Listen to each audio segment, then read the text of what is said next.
The moment you stop talking, stop explaining, and stop chasing is the moment she starts feeling your absence in a way she never expected. Most people misunderstand silence. They think it means you've given up, that you don't care, or that you've lost. But real silence, controlled, intentional silence, is one of the most powerful positions you can ever be in because it shows that you're no longer operating from need, emotion, or desperation. You're operating from self respect. When a man keeps explaining himself, keeps trying to fix things, keeps chasing for attention or validation, he slowly gives away his power. Not because he's weak, but because he's placing his emotional state in someone else's hands. He's saying, without realizing it, I need you to respond. I need you to understand. I need you to stay. And the more he does that, the less value his presence begins to hold. But the moment he stops, everything changes. When you go silent, you're no longer over explaining your worth. You're no longer trying to convince someone to see your value. You're no longer reacting to every little shift in her behavior. Instead, you step back, you detach, and you let your actions or lack of them speak for you. And silence does speak. It speaks in a way words never can. It creates space. And in that space, people are forced to think, they're forced to feel. Because when you're always there, always available, always responding, there's no reason for her to wonder about you. There's no mystery, no uncertainty, no challenge. You become predictable, but silence removes that predictability. Suddenly, she doesn't know what you're thinking. She doesn't know how you feel. She doesn't know if you've moved on or if you're still the same. And that uncertainty triggers something deeper, curiosity. And curiosity is powerful because it pulls her attention back toward you without you doing anything. At the same time, your silence shows something even more important: boundaries.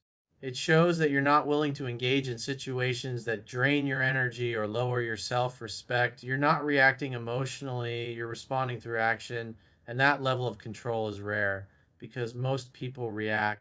They text back immediately, they argue, they try to prove a point, they fight for attention. But when you don't do any of that, you stand out. You separate yourself from the crowd of people who are constantly seeking validation. And here's the truth: silence is not about punishing her. It's about choosing yourself. It's about stepping into a position where your time, your energy, and your attention are valuable, where you're not giving them away freely to someone who doesn't appreciate them.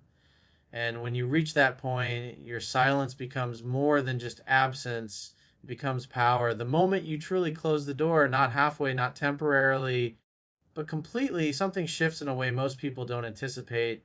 Because as long as there's even a small opening left, she operates with a certain level of comfort. She believes, consciously or subconsciously, that she can come back whenever she wants, that no matter what happens, you'll still be there, still available, still willing to pick up where things left off. And that belief changes how she behaves. When someone knows they haven't fully lost you, they don't feel the full weight of their decisions. There's no urgency, no real consequence, no deep reflection. Because in the back of their mind, you're still an option. You're still part of their world, even if it's only on standby. But the moment you close that door for real, everything becomes different. Closing the door isn't about saying dramatic words or making some big announcement. It's not about trying to prove a point or force a reaction. It's something much quieter, much more internal. It's the decision that you're no longer available for the same patterns, the same inconsistency, the same lack of respect. It's you deciding that access to your life is no longer open to someone who didn't value it properly. And when that shift happens, she feels it not immediately through words, but through your absence, your energy, your complete withdrawal from the dynamics you once understood. You're no longer responding the same way. You're no longer engaging in the same conversations. You're no longer present in the spaces where she expected you to be.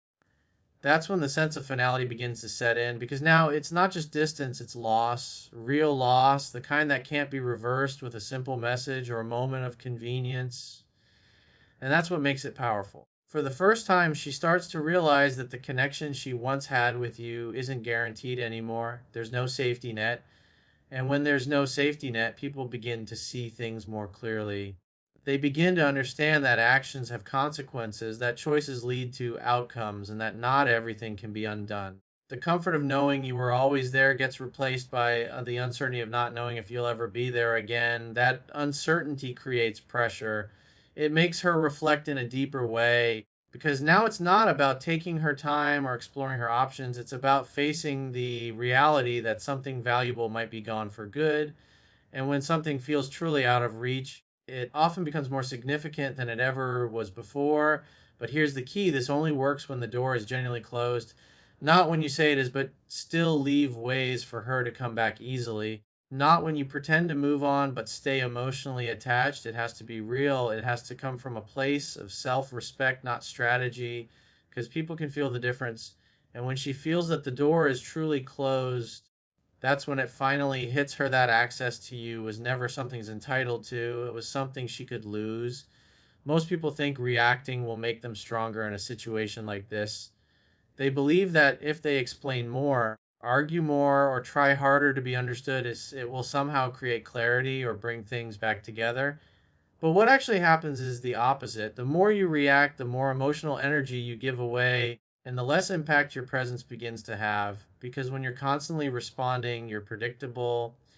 She knows exactly how to get a reaction out of you. She knows what to say, what to do, and how you'll respond.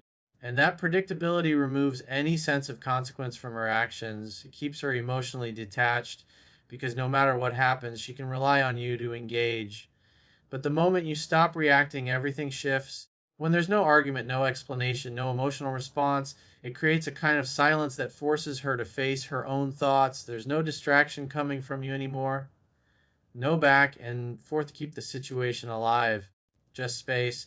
And in that space, something powerful begins to happen. She starts to feel the weight of the situation on her own without your reactions to lean on. She has to process everything internally. She can't push against you because you're not pushing back. She can't justify her actions through conflict because there's no conflict being created. It's just quiet. And that quiet is uncomfortable because it removes control. When you were reacting, she had influence over your emotional state. She could see the effect she was having. But now she doesn't know what you're thinking, what you're feeling, or where you stand. And that uncertainty creates a different kind of pressure because people are used to getting feedback. They're used to knowing how their actions are being received. But when there's no reaction at all, the mind starts filling in the gaps. She begins to question things, wonder what you're doing, how you feel, whether you've moved on. And those questions don't come from anything you said, they come from your silence. That's what makes it so powerful. At the same time, your lack of reaction sends a message without words. It shows that you're not willing to engage in unnecessary drama, that you're not chasing validation, and that you're not dependent on her behavior to maintain your emotional state. It shows control. And control creates respect because most people can't do it. Most people react impulsively. They let emotions take over and they end up saying or doing things that weaken their position. But when you stay calm, when you stay grounded, and when you choose not to react, you separate yourself from that pattern. You become someone who isn't easily shaken. And that's when she starts to feel the difference. Not because you told her anything, but because your behavior changed in a way she didn't expect. The absence of your reaction forces her to experience the situation without influence, without distraction, and without control. And that's where the real impact begins. Because when there's no reaction, there's nothing left to hold on to except the reality of what she's losing. When your presence is gone and the usual back and forth no longer exists, something deeper begins to happen beneath the surface. There are no more messages, no more conversations, no more emotional exchanges to keep her distracted. And without those distractions, she's left alone with her own thoughts. At first, she might try to fill that space. She'll keep herself busy, surround herself with people, look for new sources of attention, anything to avoid sitting in that silence for too long, because silence has a way of bringing clarity, and clarity isn't always comfortable. It forces you to confront things you've been avoiding, but distractions don't last forever. Eventually, there are moments where everything slows down, moments where she's alone, where there's nothing pulling her attention away. And that's when her mind starts to wander. And when it does, it naturally goes back to what was familiar to you, to the connection you shared, to the way things used to feel. This is where self reflection begins. Not because you told her to think about it, not because you try to explain your value, but because your absence created the space for her to process everything on her own. And when thoughts come from within, they carry more weight. They feel more real, more honest. She starts replaying moments, the conversations, the way you handled situations, the consistency you brought into her life. Even things that once felt small or ordinary begin to stand out because she's now comparing them to what she currently experiences. And that comparison happens naturally without you influencing it. She begins to notice the difference. What once felt stable now feels missing. What once felt genuine now feels rare, and that realization doesn't come from logic alone. It comes from emotion. It comes from remembering how she felt in your presence versus how she feels now. And that contrast is powerful because it shifts her perspective. It moves her away from the initial excitement of something new and brings her back to the emotional reality of what she had. The depth, the understanding, the sense of being known, those aren't things that are easily replaced. As this reflection continues, it starts to create questions in her mind. Did she make the right decision? Did she overlook something important? Did she take something real for granted? And those questions don't have immediate answers, which makes them even harder to ignore. They stay there, lingering, growing stronger each time she revisits those thoughts. This is the part most people never see. They think everything is decided in the moment someone walks away, but the truth is, the real processing happens afterward, in silence, in absence, in the space where there's no influence from you anymore. But that's why your absence matters so much, because it forces her to face her own reality without distraction, without validation, without escape. It brings her to a place where she has to be honest with herself about what she lost and what it actually meant. And once that level of reflection begins, it's no longer something she can easily ignore because now it's coming from within. At some point, something begins to shift inside her, and it's not loud or obvious at first. It's subtle. The same attention that once felt exciting doesn't hit the same way anymore. The same validation that once boosted her ego starts to feel empty, and that's because what was driving her in the beginning, that sense of control, curiosity, and external validation starts to lose its grip. In the early stages, it was easy for her to feel certain, easy to believe she made the right decision. Her ego was leading, telling her she deserved more, something different, something better. And as long as she was surrounded by distractions and new experiences, that belief stayed strong and protected her from doubt. But ego can only carry someone so far because eventually reality replaces that initial rush. The attention becomes repetitive, the excitement becomes predictable. And when that happens, the emotional depth she once had with you becomes more noticeable, not because you're there reminding her, but because it's missing.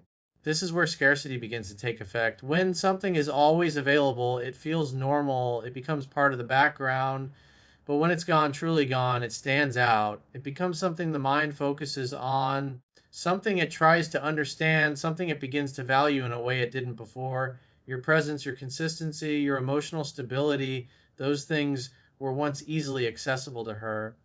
She didn't have to think about them because they were always there, but now, without them, she starts to recognize how rare they actually were. And that realization doesn't come from logic alone, it comes from contrast. She starts comparing what she has now to what she had with you.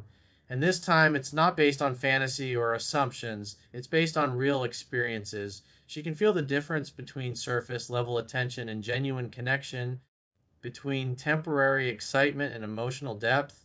And once she sees that difference clearly, it changes how she views you. You're no longer just someone from her past. You become the standard she didn't fully appreciate at the time, the benchmark she subconsciously compares others to. And the more she notices that others don't measure up in the same way, the more your value increases in her mind. This is the power of scarcity. It doesn't require you to say anything, prove anything, or chase anything. It works on its own through absence and contrast, through the simple fact that what she once had is no longer easily accessible. And as that realization grows, so does the weight of what she lost. Because now it's not just about missing you, it's about understanding that what you brought into her life wasn't common. It wasn't something she can replace instantly or effortlessly. It was something she may not find again in the same way. And that's when your absence stops feeling like distance and starts feeling like something she can't ignore. By the time everything circles back, the situation is no longer what it used to be. The silence, the distance, the closed door, all of it has done something deeper than just create space between you and her. It has changed you, and that change is the most important part of the entire process. Because in that time where you weren't chasing, weren't reacting, and weren't trying to fix anything, you were forced to face yourself. You had to redirect your focus away from her and back onto your own life, your purpose, your routine, your growth, your standards, all the things that should have always been your priority. And through that process, you stopped operating from a place of need. You became grounded, not in a way that's loud or attention seeking, but in a way that's calm, controlled, and certain. You no longer feel the urge to reach out just to feel something. You no longer depend on her responses to define your mood. And most importantly, you no longer see her as the center of your world. And that shift is everything. Because if she ever reaches out again, she's not coming back to the same version of you she left behind. She's coming back to someone who has built a life that doesn't revolve around her, someone who values his time, his energy, and his peace more than temporary emotions. At first, she may not fully understand it. She may expect the same access, the same attention, the same dynamic. But when she realizes that things are different, that you're not as available, not as reactive, not as easily pulled back in, it creates a new level of respect because now your presence has weight. It's no longer something she can take for granted, it's something she has to earn. And that doesn't come from you saying it, it comes from how you carry yourself, how you respond, and what you choose to allow into your life. This is where most people make a mistake. They wait for this moment, and when it comes, they fall back into old patterns. They get excited, they overextend, they give too much too quickly, and they slowly lose the position they built during their absence. But real growth means you don't go backwards, you stay in control, you observe, you take your time, you let her actions show you who she is now, not who she used to be, and you make decisions based on your standards, not your emotions.